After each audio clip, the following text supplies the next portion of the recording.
Children's academy. 12th भी उसी हाँ स्कूल यस से। सर। आपका ग्रेजुएशन किस ईयर में है? 2017 सर। 2017 में। किस संस्थान से? IIT Guwahati.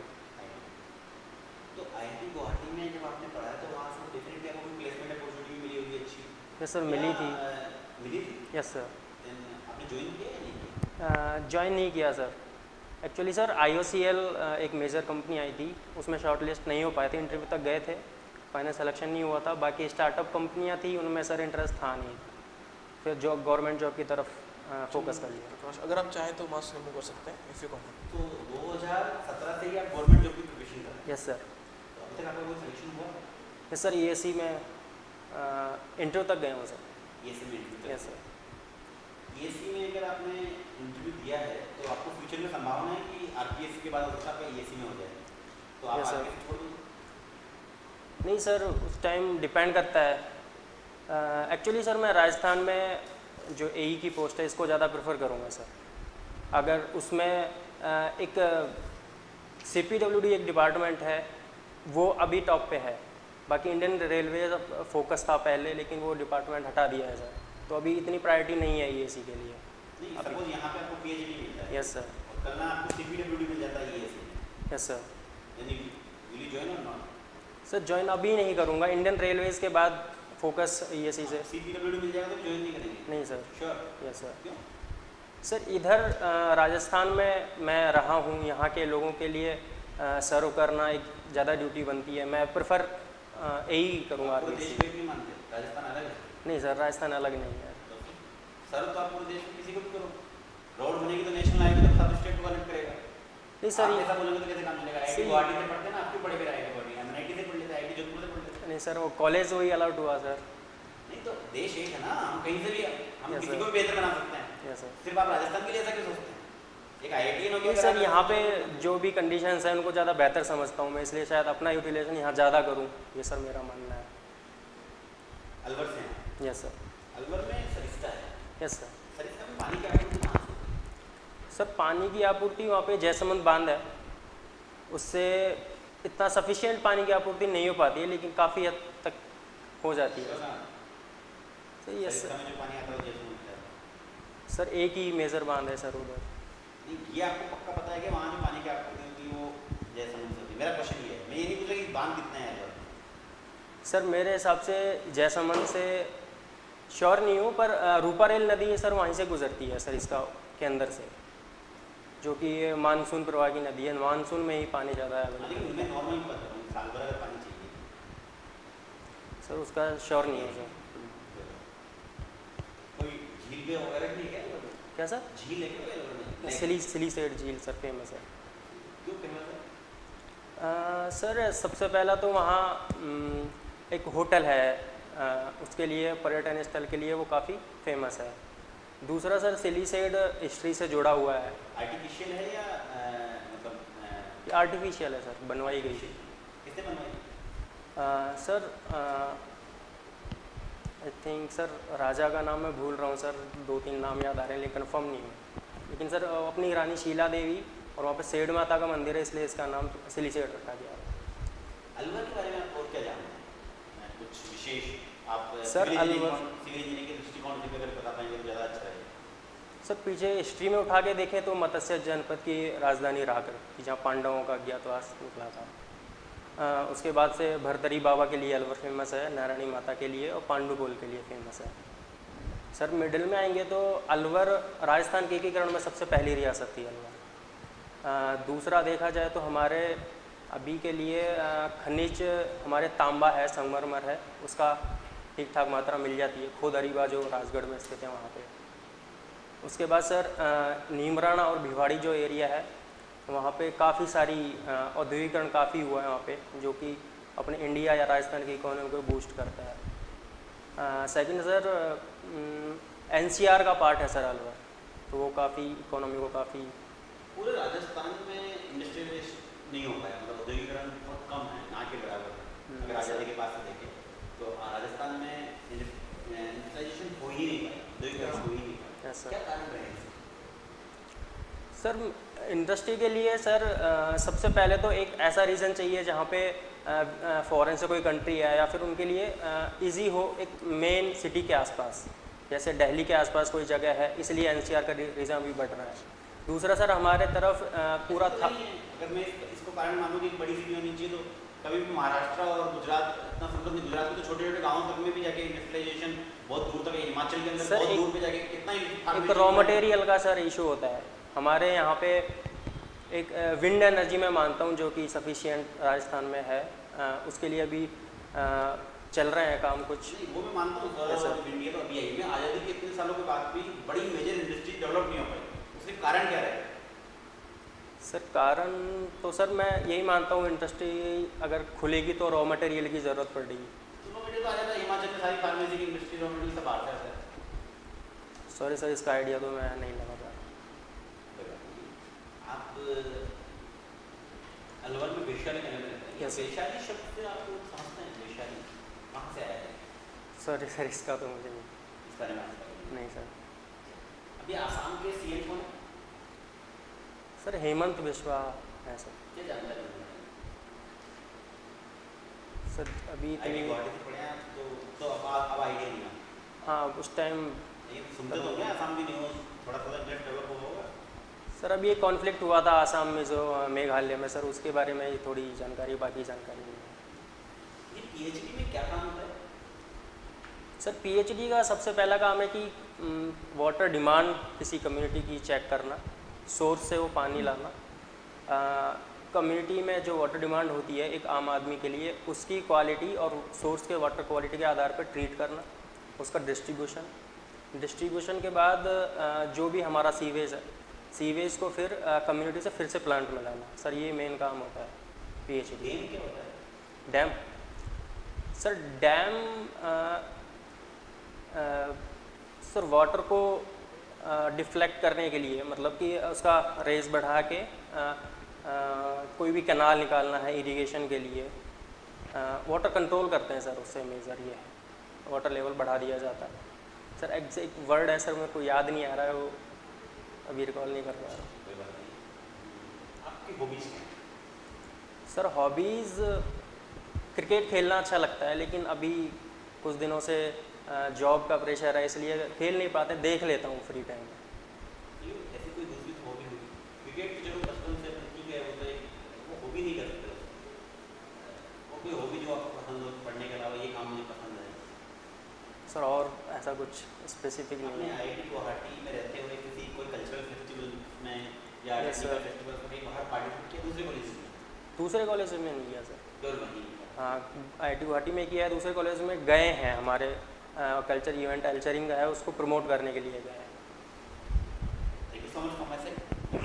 Thank you sir. Chandra Prakash, yes Chandra Prakash अभी आप वर्किंग हैं? नो मैम अभी। ओके, तो अभी आप बोले ना कि जॉब का प्रेशर है। यस मैम जॉब तो चाहिए अभी, अच्छा, काफ़ी ओके, टाइम। प्रिपेयरिंग जिसके लिए हैं आप। ओके, एक मेरा छोटा सा क्वेश्चन है रिगार्डिंग अलवर, कि अलवर में बाला किला है ना? Yes ma'am. बाला किला का नाम बाला क्यों है?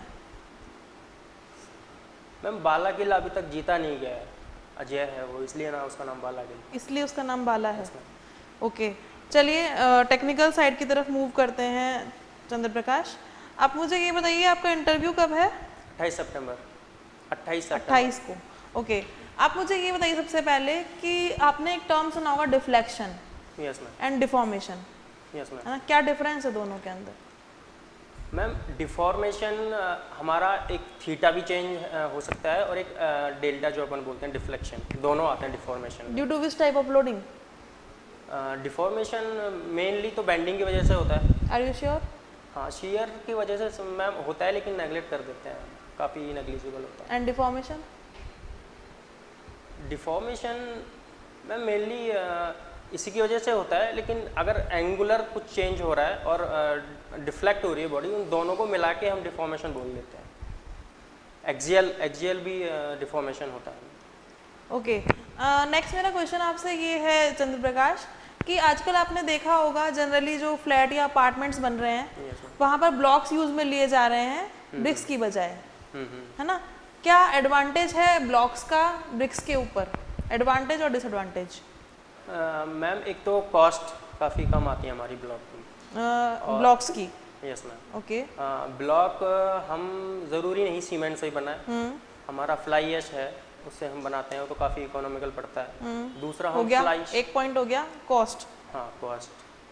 दूसरा फायर रेजिस्टेंस हमारा बेटर आता है। दूसरा ब्लॉक्स, एक तो सर मैम ऐसे स्किल्ड लेबर नहीं चाहिए उसमें, ओके। ब्रिक्स में ज़्यादा चाहिए, लेबर्स ज़्यादा चाहिए ब्रिक्स अगर कोई मैसनरी हम बना रहे हैं तो। और दूसरा ब्रिक्स स्किल्ड और नॉन स्किल्ड ब्रिक्स के लिए। ब्रिक्स के लिए अगर हम 6 लेबर लगा रहे हैं तो उसमें 2 स्किल्ड Okay. होने चाहिए। चलिए आगे। और बाकी फिनिशिंग जो आती है हमारी एस्थेटिक वैल्यू वो हमारी ब्लॉक की Strength? अच्छी होती है। स्ट्रेंथ हमारी ब्लॉक की अच्छी आती है। अगर हमारा डिसएडवांटेज? डिसएडवांटेज तो मैम नहीं सोच पा रहा हूँ। नहीं है, नहीं है। सोच अच्छा, नहीं- सोच नहीं पा सोच नहीं रहे, पा रहा। चलिए कोई बात नहीं। आप मुझे ये बताइए, प्लान और मैप दोनों में क्या डिफरेंस है? मैम प्लान जनरली हम साइट पे एक छोटे एरिया के लिए हम कंसिडर करते हैं। मैप हमारा बड़े एरिया से, कंट्री का मैप हो गया, वर्ल्ड मैप हो गया, हम बड़े एरिया, स्केल बड़ा होता है हमारा। मैप का स्केल बड़ा होता है। मैप स्केल 1/, रेशो में लिखते हैं, वो उसमें रिवर्स हो रहा है दिमाग में, लेकिन हम बड़ी जगह को अगर हम एक कागज़ पे रिप्रेजेंट करें तो उसके लिए हम मैप यूज़ करेंगे, और एक छोटा अगर कोई घर बना रहे हैं या कोई उसके लिए हम प्लान यूज़ करेंगे। दोनों में से स्केल किसका बड़ा होता है? मैम थोड़ा कंफ्यूजन हो रहा है आपको? रुको मैम बताते हैं।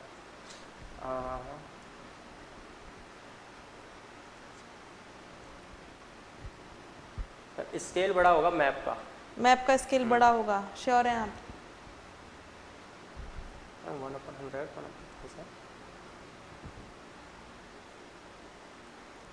1/1000। प्लान का मैप बड़ा होगा। चलिए आगे हम बढ़ते हैं। मैप के अंदर और कोई भी फीचर्स दिखा सकते हैं क्या हम?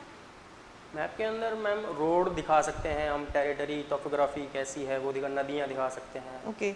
आप मुझे ये बताइए, रेडियस ऑफ जायरेशन का क्या सिग्निफिकेंस है? मैम रेडियस ऑफ जायरेशन वो होती है जिस एक्सिस के अबाउट हम किसी बॉडी को घुमा रहे हैं, उस डिस्टेंस पे पूरे मास को स्ट्रिप में रख दें, जो डिस्टेंस आएगी वो हमारी रेडियस ऑफ जायरेशन होगी। सिग्निफिकेंस पूछा मैंने। सिग्निफिकेंस मैम इसका ये है, रेडियस ऑफ जायरेशन अगर ज़्यादा होगी तो हमारा आई ज़्यादा आएगा, मोमेंट ऑफ इनर्शिया ज़्यादा आएगा। मोमेंट ऑफ इनर्शिया ज़्यादा आया तो हमारा लोड बियर करने का जो वो है, बकलिंग लोड के रेस्पेक्ट में बात करें तो वो ज़्यादा आएगा लोड, अगर ज़्यादा मोमेंट ऑफ इनर्शिया होगा। ओके चंद्र प्रकाश, मेरा नेक्स्ट आपसे क्वेश्चन ये है, रेलवे स्टेशन देखा होगा आपने? Yes ma'am. देखा है? रेल का कैसा क्रॉस सेक्शन होता है? रेल का आई सेक्शन। आई सेक्शन होता है। क्यों होता है आई सेक्शन वहाँ पे? मैम एग्जैक्टली आई सेक्शन नहीं होता, कुछ फ्लैट। चलिए मान लीजिए वो आई सेक्शन है, क्यों है वो आई सेक्शन? उसमें काफ़ी तरह के लोड आते हैं, लॉन्गिट्यूडनल, ट्रांसवर्स, उसके चलते हमारा बेटर रिजल्ट देता है आई सेक्शन। और जो कांटेक्ट एरिया है हमारा व्हील के साथ, उसका ज़्यादा अच्छे से आता है। चलिए आई सेक्शन की बात हो रही थी अभी, आई सेक्शन के रिगार्डिंग मैं आपसे ये बात करना चाहूँगी कि आई सेक्शन के अंदर वेब पार्ट होता है, एक फ्लेंज पार्ट होता है। वेब पार्ट कौन से टाइप की स्ट्रेसेस लेता है? मैं वेब में मोस्टली शेयर ज़्यादा आता है। वेब के अंदर? यस। एंड फ्लेंज के अंदर? Bending stress. Bending stress. चलिए मेरा नेक्स्ट क्वेश्चन आपसे ये है चंद्र प्रकाश, कि आपने पढ़ा होगा सॉइल की index properties yes ma'am. And soil की प्रॉपर्टीज, यस मैम। क्या डिफरेंस है दोनों के अंदर? मैम इंडेक्स प्रॉपर्टी में हमारा प्लास्टिक इंडेक्स आ गया। नहीं, बेसिक डिफरेंस क्या है दोनों के अंदर? मैम इंडेक्स प्रॉपर्टी हमारी सॉइल की कंसिस्टेंसी के बारे में बताता है हमको, और जनरल प्रॉपर्टीज़ हमारी सॉइल की जो जनरल और प्रॉपर्टीज़ हैं, वॉइड रेशियो, क्या बताती हैं? कि कितना प्लास्टिक है, कितना हमारा सैचुरेशन, और कौन कौन सी सॉइल की प्रॉपर्टीज हैं? प्रॉपर्टीज़ सॉइल की प्रॉपर्टीज़ मैम यूनिट वेट हो गया, ये सॉइल की प्रॉपर्टीज हैं। ये उसमें परमेबिलिटी क्या है सॉइल की? सॉइल की प्रॉपर्टी है। प्रॉपर्टी है। क्या समझते हैं परमेबिलिटी से आप? परमेबिलिटी हमको सॉइल में किसी फ्लो का के बारे में जानकारी देता है, अलाउ करता है परमेबिलिटी। किसी सॉइल मास में से कोई भी फ्लूइड अगर पास हो रहा है तो। ओके मेरा लास्ट क्वेश्चन आपसे ये है चंद्र प्रकाश कि आपने सर्कुलर कॉलम भी देखे होंगे एंड रेक्टेंगुलर कॉलम भी देखे होंगे, Yes, ठीक है। आप मुझे ये बताइए सेक्शन मॉड्यूलस किसका ज़्यादा होता है दोनों में से, सेक्शन मॉडुलस या शेप फैक्टर की बात की जाए? शेप फैक्टर मैम रेक्टेंगुलर का 1.5 होता है, कॉलम उसका सर्कुलर कॉलम सर्कुलर का मैम 1.7 1.7 होता है। तो आपको शेप फैक्टर से क्या आइडिया लगता है कि जो सर्कुलर है वो उसकी ज़्यादा स्ट्रेंथ है ना कंपैरेटिवली रेक्टेंगुलर, कह सकते हैं ऐसा? मैम शेप फैक्टर वो चीज़ है एम हमारा जो MY जो आता है। चलिए एक सेकंड पॉज करते हैं यहाँ पर। आप मुझे ये बताइए, बेसिकली मेरा पूछने का ये है पर्पस कि जैसे जनरली अपन फ्लाईओवर्स देखते हैं या ब्रिजेस देखते हैं, वहाँ पर कहीं पर हम सर्कुलर कॉलम प्रोवाइड करते हैं, है ना, कहीं पर हम रेक्टेंगुलर कॉलम प्रोवाइड करते हैं, ठीक है। क्या बेसिक रीज़न है वहाँ पर कि हम सर्कुलर कर रहे हैं या यहाँ पर रेक्टेंगुलर कर रहे हैं? मैम लोडिंग की जो स्टडी करते हैं ब्रिज वगैरह में वो इम्पोर्टेंट फैक्टर रोल आ जाता है वहाँ पे। जिस हिसाब से लोडिंग हमारी है उस हिसाब से हम कॉलम प्रोवाइड कर देंगे। Other than that loading factor हो गया, दोनों में से क्या आपको लगता है कि हमें कौन सा अच्छा लगेगा, कौन सी अच्छी स्ट्रेंथ देगा? मैम बेंडिंग में तो हमारा आई सेक्शन बेटर होता है। आई सेक्शन आपने कहीं देखा है प्रोवाइड करते हुए? ब्रिज में नहीं, मैं एक जनरल बता रहा हूँ। और कंप्रेशन में हम जनरली सर्कुलर दे देते हैं, अगर होलो सर्कुलर दें तो ज़्यादा बेटर स्ट्रेंथ आएगी। नहीं, आपने कहीं होलो सर्कुलर, मैं लाइव बात कर रही हूँ प्रेजेंट में, आपने कहीं होलो सर्कुलर देखा है या कहीं आई देखा है? नहीं देखा ना मैम। हमारे जो मेट्रो में हम देखते हैं कोई अगर पिलर दिया हुआ, कॉलम दिया हुआ है तो मेनली पंचिंग की प्रॉब्लम आती है, उसमें हम स्लैब ड्रॉप डाल देते। सर्कुलर में शायद यूनिफॉर्मली डिस्ट्रीब्यूट हो जाए लोड, इसलिए शायद सर्कुलर ज़्यादा बेटर हो। चलिए मेरी तरफ से आपका इंटरव्यू कंप्लीट करते हैं सर। चलिए चंद्र प्रकाश मीना, आप अलवर से बिलोंग करते हैं, राइट? Yes sir. अगर हम बात करें अलवर का, तो अलवर का एलिवेशन कितना है? सर अभी लास्ट टाइम 268 मैंने उस पर देखा था सर, रेलवे स्टेशन। यस, कितना देखा? 268। 268। चलिए यार ऐसा है चंद्र प्रकाश, मैं देख पा रहा हूँ कि आपके ग्रेजुएशन में परसेंटेज बहुत डाउन है। Yes sir. 54.80, बाकी इसमें देखें 10 में अच्छे हैं और 12 में भी काफ़ी अच्छे हैं। ऐसा कोई विशेष रीज़न है इसका? Sir reason sir Hindi medium school से मैं गया यहाँ से, कॉलेज में गया तो थोड़ा लोगों के साथ खुद को डिप्रेस फील किया। ओके। उसके बाद इंग्लिश में पढ़ाई हो रही थी, क्लासेस इंग्लिश में हो रही थी, कंसंट्रेशन बिल्कुल नहीं होता। मीडियम से मुझे फर्क नहीं पड़ता, लेकिन जब टीचर जब प्रोफेसर पढ़ा रहे हैं तो इतना कंसंट्रेशन हो ही नहीं पाता था क्लास में। उसके बाद एग्ज़ाम दिए लेकिन इतना अच्छा एग्ज़ाम नहीं हुए। अब वो इनिशियल लॉस इतना था कि हम 3 साल में उसको कवर इतना कर नहीं पाए, इसलिए परसेंटेज काफ़ी कम रह गया। आपने अपनी फर्स्ट प्रेफरेंस दी है PWD को, right? Yes sir. So what is your objective? आपका उद्देश्य क्या है इस डिपार्टमेंट में जाने का? सर PWD सर एक काफ़ी पुराना डिपार्टमेंट है, फ्यूचर ग्रोथ इसमें अच्छी है। PWD में स्कोप बहुत अच्छा है अलग अलग काम करने के लिए PhD और WRD के कंपेयर में। PWD में तो आपका वर्क प्रोफाइल होगा कि मुझे ये काम करना है, और आपके मन में कोई गोल इस डिपार्टमेंट, जैसे आपने सर ने पूछा आपको कि आप ESC में नहीं जाएंगे उस वक्त, है ना, अगर रेलवे नहीं मिलता है आपको तो आप यहाँ रह के काम करना चाहेंगे, तो कोई मुख्य उद्देश्य इसका? सर मुख्य उद्देश्य यही है कि मुझे लगता है यूटिलाइजेशन मेरा यहाँ पे PWD में ज़्यादा कर पाऊँगा, क्योंकि उधर WRD में सिर्फ डैम और ये मेन कनाल हो गया, ये लिमिटेड है सर उधर। तो मैं सोचता हूँ यहाँ पे ज़्यादा परफॉर्म कर पाऊँगा या फिर ज़्यादा एग्जीक्यूट कर पाऊँगा। अगर WRD में हो गया तो जाएंगे? कोई दिक्कत नहीं होगी सर, वो मैं कर लूँगा, लेकिन मैं सोचता हूँ कि ज़्यादा अगर मैं खुद को एक्सप्लोर करना चाहता हूँ तो उधर ज़्यादा अच्छा। Can you define fluid? Yes sir, fluid अगर फ्लूइड मास पे कोई शियर फोर्स लगे तो कंटिन्यूस डिफॉर्म होता जाएगा। ये एक प्रॉपर्टी, जनरल प्रॉपर्टी सॉलिड से अलग आती है फ्लूइड में। अच्छा, और कुछ फ्लूइड के बारे में पर बात करते हैं आइडियल फ्लूइड का, तो आइडियल फ्लूइड क्या समझते हैं आप? सर आइडियल फ्लूइड का बेसिक डिफरेंस ये है कि यहाँ विस्कस फोर्स हम नेगलेक्ट कर देते हैं, होता ही नहीं है। आइडियल फ्लूइड ऐसा प्रैक्टिकल पॉसिबल नहीं है, पर एक आइडिया लगाएं, आप सोचें, इमेजिन करें तो विस्कस फोर्स नहीं आएगा। और तो सर मैं नहीं सोच पा रहा हूँ। चलिए कोई बात नहीं। आपने सुना होगा Lagrangian approach, Euler approach. Yes sir. So can you define this kind of approaches are there? Sir Euler approach में हम पॉइंट पे कंसंट्रेट करते हैं, काफ़ी सारे पॉइंट्स की स्टडी करते हैं, काफ़ी टाइम टेकिंग अप्रोच है। उसमें हम पूरे होल एक मास पे स्टडी करते हैं। आप किसे बेहतर मानते हैं? सर पॉइंट अप्रोच जो यूलर है वो काफ़ी एक्यूरेट है शायद मेरे हिसाब से। क्या आप श्योर है जो बोल रहे हैं? सर जितना मुझे याद आ रहा है उस हिसाब से मैं यही कोई बात नहीं, चलिए बात करते हैं आगे। जैसे हम बात करें कि पंप्स की बात करते हैं, तो what are the basical types of pumps? Sir दो तरह के पंप होते हैं, सेंट्रीफ्यूगल और reciprocating. So which one of the more efficient and why? Sir efficiency की बात करें तो सेंट्रीफ्यूगल पंप की ज़्यादा एफिशिएंसी आती है। क्यों? सर रेसिप्रोकेटिंग में हमारा एक तो कंटिन्यूस वो नहीं आता है सर, डिस्चार्ज नहीं आता है हमारे पास। किसमें नहीं आ पाता? रेसिप्रोकेटिंग में। ओके। और इसको हाई स्पीड पे नहीं चला सकते हैं क्योंकि इसका जो परसेंटेज जो स्लिप आता है वो हमारा कभी कभी नेगेटिव आ जाता है। स्लिप क्या होता है? स्लिप सर थियोरेटिकल डिस्चार्ज के कंपैरेटिव में जो हमारा एक्चुअल डिस्चार्ज है वो कम या ज़्यादा हो जाए, उसको परसेंटेज एक्चुअली एक तरह से आती है, वो स्लिप होती है, नेगेटिव भी हो सकती है। चलो, आपने सुना होगा boundary layer theory. Boundary layer क्या समझते हैं? सर हमारा किसी भी बाउंड्री पे अगर कोई फ्लो हो रहा है, फ्लूइड फ्लो कर रहा है, तो हमारा बाउंड्री पे तो नो स्लिप कंडीशन हमारा सेटिस्फाई करेगा। नो स्लिप का मतलब क्या? रिलेटिव वेलोसिटी उस जगह उस पॉइंट की जीरो होगी।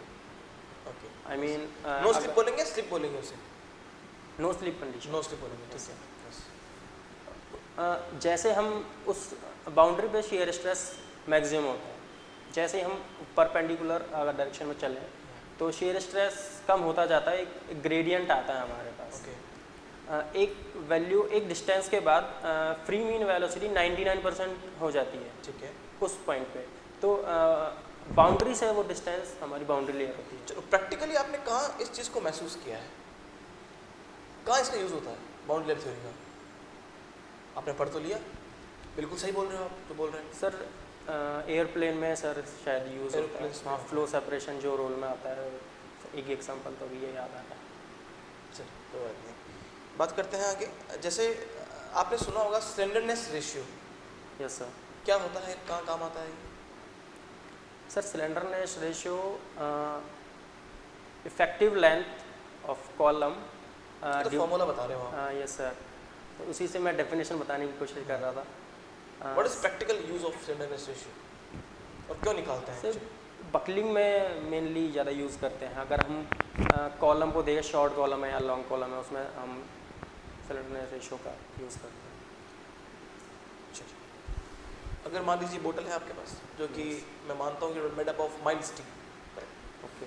सो if I want to check this young models of this kind of steel, mild steel, young models, तो कैसे इस बोतल का यंग मॉडल्स पता कर पाएंगे? मुझे स्टेप बाय स्टेप बताएं। सर मेरे पास दो तीन टेस्ट है। स्ट्रेन कर्व जो हम निकालते हैं, ओके, उसमें इंस्टेंटेनियस मॉडुलस भी निकलता है और सेकंड मॉडुलस भी निकलता है। तो उस टेस्ट से हम I am about only young models. तो सर निकाल सकते हैं स्ट्रेन कर्व हमारा। अगर इस पर हम टेंसाइल फोर्स लगाएंगे, ओके, एक्सपेरिमेंट करेंगे, तो हमारा स्ट्रेन कर्व आएगा। कौन सी मशीन पे होता है ये test? Sir ASTM sir. ASTM, ये क्या है ASTM का full form? American standard testing machine sir. Okay, yes, continue कीजिए। उसके बाद जो भी हमारा स्ट्रेस और स्ट्रेन का कर्व आएगा, उसमें हमको तो दो मॉडुलस होते हैं। अब जो निकालना है वो हम इंस्टेंटेनियस मॉडुलस निकालना है, उसमें हम एक टेंजेंट ड्रॉ कर देंगे। उसकी जो स्लोप है वो हमारा। चलो, इसका अगर स्ट्रेस एंड डायरा बना लिया हमने, ठीक है, जो कि मशीन बनाती है एक्चुअली, Yes, sir. हम नहीं बनाते हैं। सो उसमें कौन कौन से पॉइंट्स आपको दिखाई देते हैं? स्ट्रेस स्ट्रेन कर्व में सर सबसे पहले तो प्रोपोर्शनल लिमिट पॉइंट आ जाएगा। क्या बताता है वो पॉइंट? ए क्या शो पॉइंट करता है? यहाँ पे सर स्ट्रेस स्ट्रेन के प्रोपोर्शनल रहेगा। ठीक है। सेकंड हमारा पॉइंट बी होता है वो इलास्टिक लिमिट पॉइंट होता है।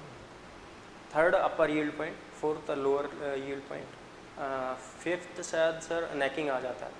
बस नेकिंग, उसके पहले कुछ नहीं। सर यील्डिंग होता है, यील्डिंग होता है, उसके बाद नेकिंग स्टार्ट हो जाता है, एक पॉइंट अल्टीमेट आपने फ्रैक्चर। एक रीजन देखा होगा जब आपने ये कर्व पढ़ा होगा, जब आपने एक रीजन हॉरिजॉन्टल रीजन होता है जिसको अपन यील्ड प्लेटो वगैरह बोलते यस हैं, सर, यस सर, वहाँ पे आपने ऑब्जर्व किया होगा कि वहाँ पे स्ट्रेन कंटिन्यूसली इंक्रीज हो रहा है, yes but at this position आपकी जो स्ट्रेस है वो कांस्टेंट है। Sir, yes sir. ऐसा क्यों होता है? जबकि स्ट्रेन अगर देंगे तो स्ट्रेस बढ़ना चाहिए। सर एक दूसरा एग्जांपल लूँगा, जैसे कोई हम ब्लॉक है हमारा Okay. ज़मीन पे रखा हुआ है, उसको हम धक्का मारते हैं तो उसका स्टैटिक फ्रिक्शन ज़्यादा होता है as compare to kinetic friction. वैसा Friction सही कहाँ आ गया है? नहीं सर, वैसा सही कॉन्सेप्ट सर इधर है। concept अपर यील्ड में हमको थोड़ी ज़्यादा वैल्यू मिलती है, उसके बाद हमारा लोअर यील्ड पे पहुंचता है तो हमारा थोड़ा इजी हो जाता है, और इंटरमोलिकुलर डिस्टेंस है वो काफ़ी एक तरह से कांस्टेंट हो जाती है वहाँ पे, इसलिए शायद स्ट्रेस नहीं बढ़ता। अरे श्योर यही कारण होता होगा। सर मैं इतना ही सोच पा रहा हूँ अभी, सही श्योर। उसके बाद आपका आता है रीजन स्ट्रेन हार्डनिंग। क्या होता है ये? स्ट्रेन हार्डनिंग सर एक लिमिट पे पहुंच जाने के बाद मटेरियल काफ़ी हार्ड हो जाता है, मॉलिकुलर ज़्यादा पास आ जाते हैं, काफ़ी डेंस हो जाता है और भी डेंस हो जाता है। जो आपने माइल्ड स्टील की बात की है, Yes, sir. ठीक है, ये क्या है, एलॉय है या कंपाउंड है? सर इसमें आयरन का एलॉय में कार्बन अगर हम परसेंटेज मिक्स बेसिकली एलॉय है, एम आई करेक्ट? सर इसका आंसर नहीं पता। कार्बन कितना होता है इसमें? माइल्ड स्टील में सर सर 0.15 से 0.30 0.30 मतलब लो कार्बन और हाई कार्बन? माइल्ड स्टील का ही है सर। माइल्ड स्टील में लो कार्बन होता है, हाई कार्बन होता है? Medium carbon, low carbon sir. Low carbon. Thank you so much. Thank you. If you really like the video, please hit the like button, share the video, subscribe to our YouTube channel and press the bell icon for the latest updates. Thank you.